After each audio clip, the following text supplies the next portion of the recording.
Welcome to my sewing room. I am so excited about today's show because today this is the baby show. Now, as the mother of 5 and the grandmother of 7, almost 8, you know I love to talk about baby clothes. You know, there are many occasions for babies to wear a long dress, and even if there's not a religious occasion, you can still do a long dress and just have the baby's picture made in it. But this particular dress is a little coat. And you can see the wonderful trim up here. This is a very tailored dress, by the way. The little coat opens up. There's a little slip underneath the coat. But as we come down the coat, you can see the rows of puffing and entredot and puffing and entredot and machine stitch trim. And if you take a little peek underneath, there is even a machine embroidered cross, and moving on down to the bottom of the ruffle. This is a very tailored christening dress. By the way, they're not only called christening dresses, they're called baptismal gowns, baby dedication dresses, blessing dresses, and brisk dresses. All right, now this is my very favorite christening dress in the whole world. It has a round yoke with tiny little round puffing. I adore this. That has these beautiful gores that come down. You see the lace is in between each one of the gores. And this dress is actually named the curved Godet puffing dress, and you can see why when you look at those beautiful curved puffing strips at the bottom with all of the lace and all of the trims. I adore this particular christening dress. Here is another really pretty christening dress for those people that love to do a little smocking by hand or machine. This has a panel down the front and has smocked panels. There's a little smocking at the top of each one of the panels that are in the middle of the dress, even all the way down to the bottom ruffle. Now, I want you to come along with me to the technique boards where I'm going to share with you a lot of baby excitement.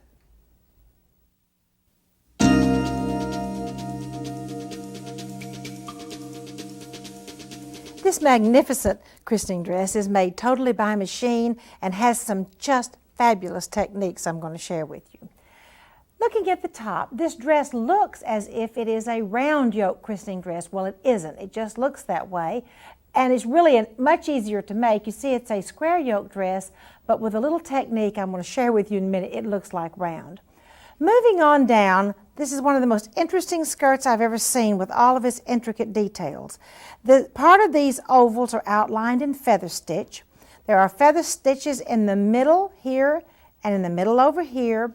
The technique that we're going to share with you in just a minute on how you make this dove and the cross is called Australian windowpane.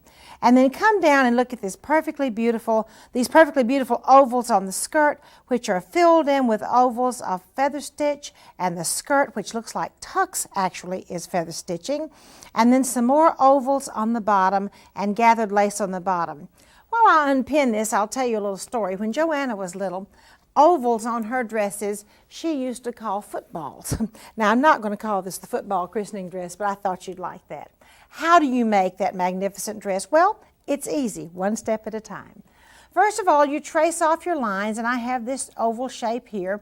Then you shape your laces by pinning the large side, the outside of the lace, and pinning the outside of the lace all the way down.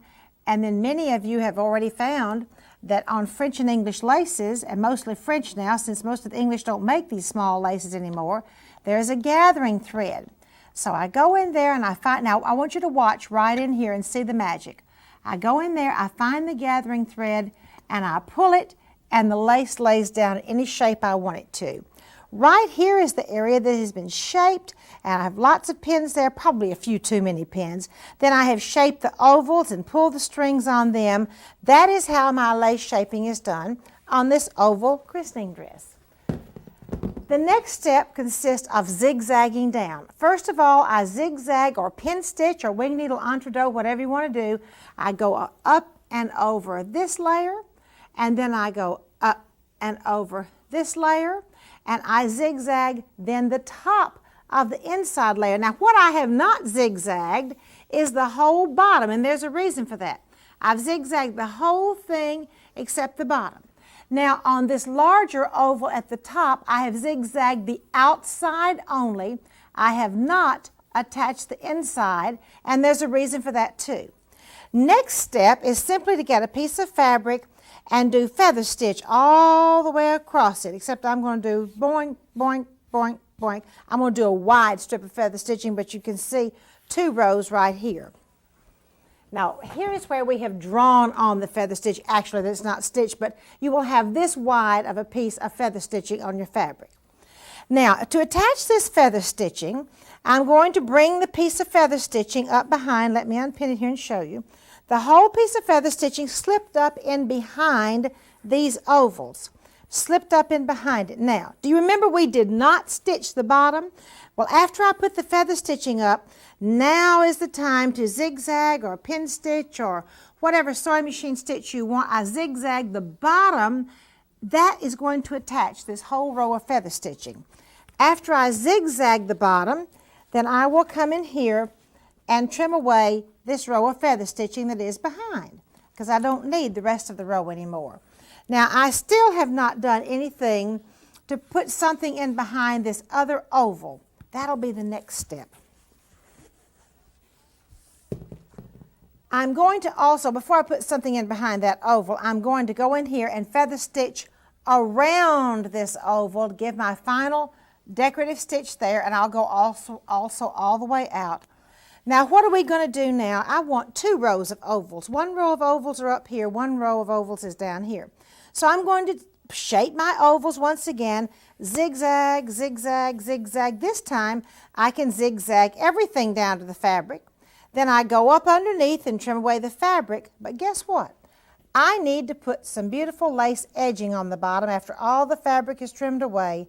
So I'm going to come in here, butt my gathered lace edging up, and simply zigzag them on to the bottom of the dress. Now, I've got to go back and fill in that big oval at the top. I promised you I'd show you what goes there. I'm going to get this piece ready to go into that oval. It's going to go behind it, all right? First of all, I'm going to feather stitch some rows, and I'm going to draw my design. This is a dove and a cross. I'm going to draw the design on the fabric. Then I'm going to put a piece of water-soluble stabilizer down. See, I can see right through that. And then a piece of organdy, because this is like Australian window pane. Now then, I'm going to come in here and zigzag all the way around that shape, going through all 3 pieces, all 3 rows of fabric. I'm going to come in here and trim away the outside of the organdy all the way around, leaving my stabilizer. Over here it shows you how I have already trimmed away all of the excess organdy. And then I'm going to go in behind to the back and trim away this fabric that is inside my dove. It will become peekaboo. Let me show you when it becomes peekaboo. After I come in behind and trim away the fabric from inside the dove, it became peekaboo. And then the very last step, I'm going to go in here and zigzag one more time all around the outside. And that is called Australian window pane. Now, how do you make that really pretty round yoke that isn't a round yoke at all, but it's a very easy square yoke? Well, that is really simple to do, and here we go. First of all, stitch your shoulder seams, draw your circle on, put your pins in your lace, pull a string, make it lay down, and you're going to shape it flat like this. Then zigzag the outside, zigzag the inside, and a little bit later I'm going to turn it over and trim this fabric away from the back. So it looks like that after your lace is shaped. Now, I'm going to show you a really pretty stitch. It's the feather stitch, and here's what I'm going to do. I'm going to line up, as you can see here, the edge of the presser foot along the edge of the stitching. That's the only guide I'm going to have. Now that I do have some stabilizer behind this fabric, because it is a little bit thin. This is a Swiss batiste. It is not a real heavy fabric. So I am going to keep some stabilizer behind it. And see, even when I turn those curves, it absolutely just stays right where it's supposed to go. And I'm only using the presser foot as my guide. I just go right around those curves. Then I'll use my presser foot as my guide. I could even pick this up and go back one more time. And using my presser foot once again, I will just guide right along. This time I will guide right along the row of feather stitching I just made. That's how easy it is to make those nice straight rows. You don't have to have any kind of a guide. You don't have to make any kind of a mark if you don't want to make any kind of a mark. Okay. Then after it's finished, the feather stitching will be right inside. Wait just a minute here. I almost put that in the floor and it's not quite time. Now what is the final step? After this is ready, I go ahead and make what I call an entredot lace string, in other words, butt gathered lace to the edge of entredot, and then I will sew it around, just simply butt it up to it and zigzag it to that edge. Now the entredot lace string is made. Here is a piece of entredot trimmed. You gather the lace and simply butt it, and the entredot lace string is stitched around. Now on one of those dresses, there was a lot wider entredot lace string, and that just makes it a little more expensive, but if you want to, you can use entredot lace string and have it wider. Now I do have to trim away this seam allowance before I sew it down, but that will cover the seams entirely. There is another wonderful trick on the dress. We had the first dress, by the way, was kind of an expensive dress because it had lots and lots of lace. Let's take the same ideas and put it on a budget, because so many people say, Martha, I just can't do a lot of that lace, and I certainly understand. This is really about the same dress. If you will come right down here in the middle, you'll see the beautiful ovals, and here is the Australian window pane, the dove. The details are the same, the feather stitching. It has one row of the lace ovals. Now that takes a good bit of lace. So we put one row of lace ovals, and yet look at this beautiful hem. And the only thing this hem has is feather stitching, and that's really inexpensive. It just takes time. How in the world did we make this hem on this pretty dress? Let me pull my pins out here so we can get it ready for you. Okay. And behind here. This is how that row, the skirt was made, which was less expensive. Pretend like this is feather stitching instead of just ink drawing. This is feather stitching, a long row of feather stitching. So I'm going to turn up a hem. This will be a double row. Let me open it up here and show you. This is a double row. So I turn up the hem all the way up past the ovals, which I have stitched.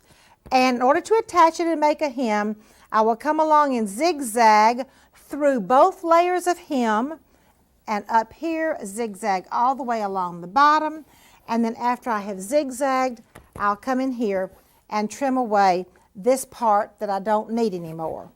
Let me show you once again the row, how pretty the skirt is that has that less expensive, much less expensive hem on the bottom. I really love these dresses, and I hope you do too. Next, we have a wonderful baby home decorating item for you.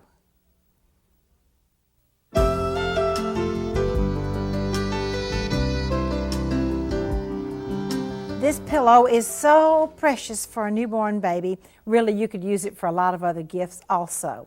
This little pillow is what I call a patchwork pillow. It has all kinds of interesting elements, and it's very easy to make.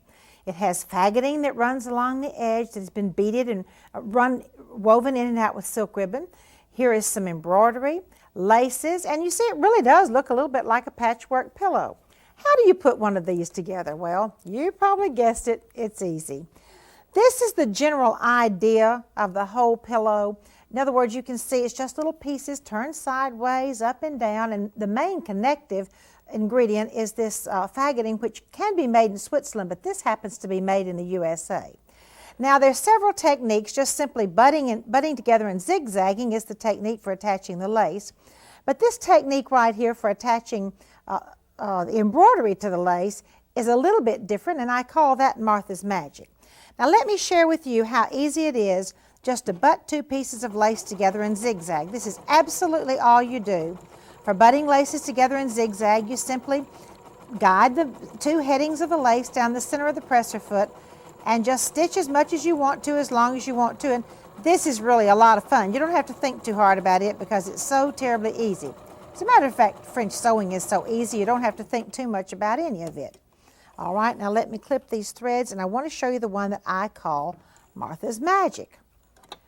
This is how you attach lace insertion or flat edge of a lace to a raw edge of fabric. Now I have my machine set on zigzag. The width is about 3.5, the length is 1.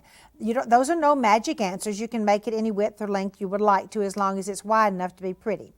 Now I have left approximately 1/8 of an inch of fabric exposed before I put down my raw edge of lace. In other words, the lace stops and there's a little bit of fabric sticking out.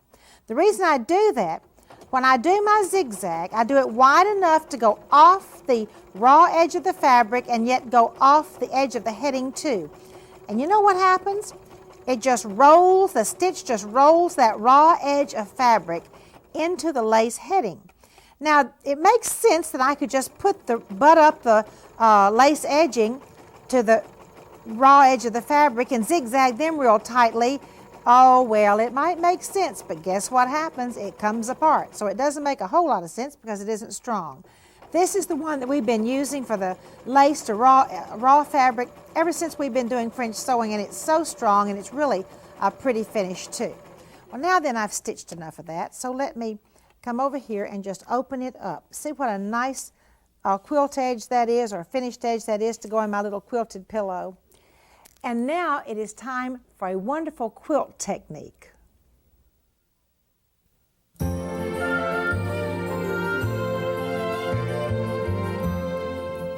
We have the most adorable quilt for you on this series. I think you can see it right here. It's a Noah's Ark quilt with its beautiful rainbow and the alphabet that goes around it, and animals and Mr. Noah himself, even silk ribbon embroidery. We're going to be sharing with you on different shows all of the different techniques, but today we're going to share with you how you make these good-looking letters that run around the Noah's Ark alphabet quilt. First of all, you have to find the space from here to here. That's the top of the red sashing. Well, I found that space, and this is how wide I'm going to have my letters. I have to have a seam allowance also. Now, after I find the space, I fold it in half, and then I divide it up so I will know where my letters go. Then, take each one of your letters and trace them off, and now I have my letters traced. I've asked my friend Louise Baird, who is one of the finest sewing machine artist in the world, in my opinion, to come here and share with you how easy it is to make those beautiful letters that she made as she was constructing the Noah's Ark quilt. Welcome to the show, Louise. Thank you, Martha. After you have decided where the letters are, where you've traced them onto your fabric, then you need to stitch them. And I decided that instead of appliquing the letters on, I would just use an applique stitch or a satin stitch. And didn't glue any fabric down, but just stitched. Whenever you do this, because I'm using such a wide satin stitch, I needed to use a lot of stabilizer. In here I have a thin stabilizer underneath, but I've got several layers. If you use a heavier stabilizer, you can use fewer layers. And my satin stitch is set on this great big letter, which we've enlarged for you, at a 5mm stitch width and a satin stitch length. And all I did was to cover the letter with the satin stitch. You would use the same principles of applique as far as your satin stitch goes as you would if there was a piece of fabric that was stitched under there, with your turning of your corners and such to make them rounded and nice and even so that there's not any free spaces or extra areas of the background that you would see. Okay, once all of the letters were stitched, then I also added a satin stitch to divide the blocks into each section. Now, the names that are underneath all of the letters, the easiest way to do that, I found, was to first trace, or rather stitch out the letter from your machine onto a scrap piece of paper. After you stitch it onto the scrap piece of paper, cut it out, fold it so that you find the center and the beginning. Okay? Now you would match the center of the letter of your sample word with the center of your block. You would mark the center, or rather the beginning of the letter, and then that's where you would start stitching. and then stitch it to the fabric itself. And therefore you have centered each of your letters. Oh, goodness me. Now, that was one of the questions I would have had. How do you center that? Well, you just answered it for me. Thank you, Louise. Thank you. And next we have a beautiful doll dress.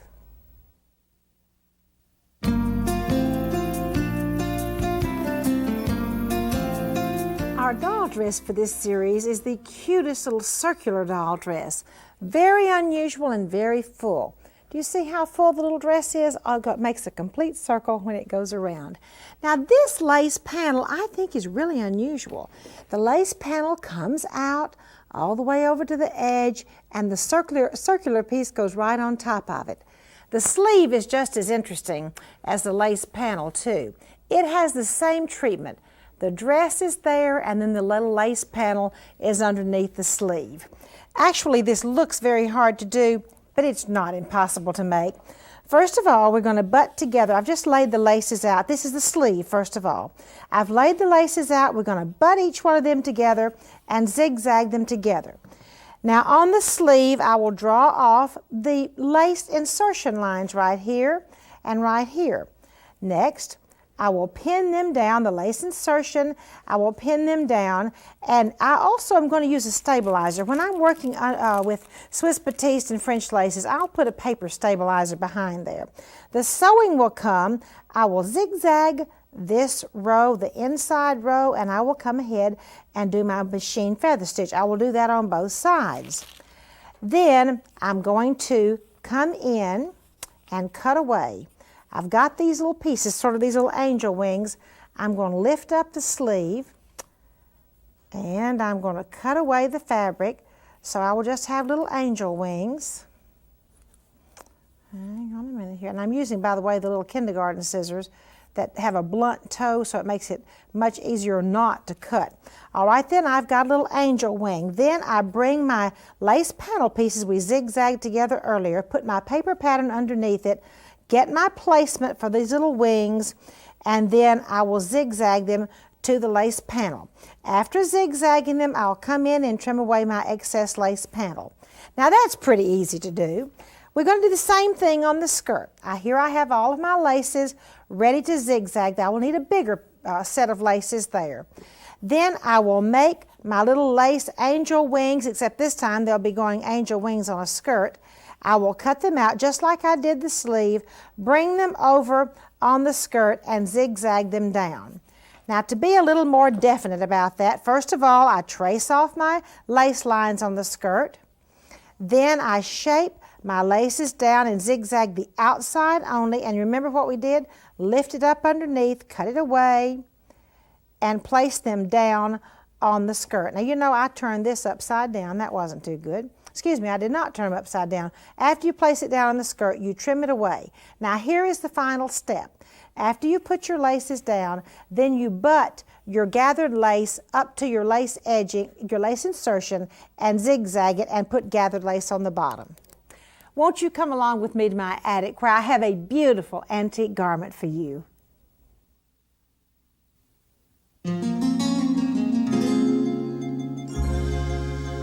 I have called this turn of the century blouse unusual tucked blouse, and I'll show you why. I love the collar on this blouse. You see, it's the high collar that's very typical of this era, but look, it has a little tiny sort of a Peter Pan collar that comes down on the high collar, and I just love that. Then it has a traditional tucks and lace, inserted together, kind of like we showed you on the doll dress. And then there's another unusual feature for this blouse. You see how the collar that comes around the high yoke comes into a tucked panel also? Now then, this has a pointed panel also on this magnificently beautiful sleeve. Lots of tucks all the way down. Now let me turn it to the back. More beautiful tucks. And by the way, this was closed with hooks and eyes, and I'll tell you what, those sometimes rust, so I surely don't recommend using those, and maybe those should even be replaced. Once again, there is a panel that comes down into a V, just a very unusual blouse. And I'll say this, when you're sewing for your baby in your beautiful christening dress, moms, and maybe grandmoms too, make a beautiful blouse for yourself and have the picture of the two of you made together. Thank you for joining me in my sewing room. I hope you'll come back next time.